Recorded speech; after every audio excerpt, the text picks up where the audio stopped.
In NoSQL, the first thing that companies always do is see if their current tools, their existing tool set, will solve the problem. And if all they've got is relational and it really is a NoSQL challenge, or ranging from either unstructured data, or in many cases, I would say 90% of our customers, it is structured, but they have many different structures. So lots of data silos. So the first thing is, do you need this kind of tool?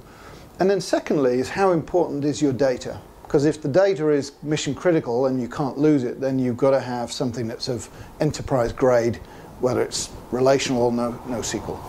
If you look at something such as a Word doc or a PDF, and you know, not far from here, the square mile, there's things like derivatives trading, and these tend to be document oriented. That's the contract. The detail of what you're delivering or buying or selling is in that document. If you place that document in a relational database, you're reliant to search it based on just the metadata. You don't actually know what's in the document. And so with NoSQL, you can load the document into a NoSQL database, and it will have an intelligent text search. So any element, whether it's risk or exposure, you can search on it. And so the different types of data might be documents, PDFs. It could be videos. So we talk about the BBC. The BBC keep their videos in a separate database, but the metadata around those, either through the website or iPlayer, is stored in NoSQL.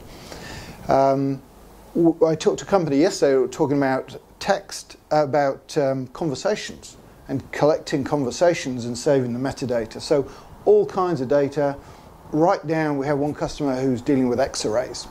If you Google NoSQL databases, you'll come across somewhere between 20 and 50 different companies, most of whom have been formed in the last 2 or 3 years, and they're very vibrant and dynamic and great technology.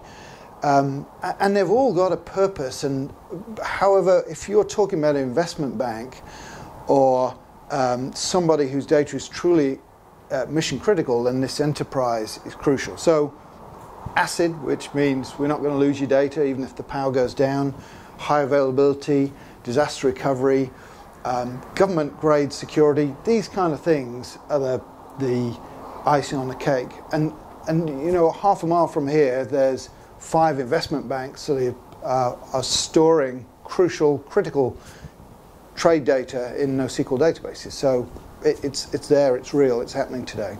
We learn a lot about the future by looking at the past, and in my career, I've kind of seen the database, relational database, and ERP and CRM and document management. And so what we know is there will be a consolidation of companies. I think the big guys will come in and swoop down to expand their armories with this NoSQL capability. I know already that some of the smaller companies are struggling to get the finance that they need to take them above maybe a $10 million revenue range. And so simplistically, there'll be consolidation. In 3-4 years' time, the big vendors, the big IT vendors, will all have a play, and there will be no more than 3 independent kind of big data or NoSQL specialists. And I also think that Hadoop forms a component of that, but not as a single, it's part of the stack, but not the single entity on its own.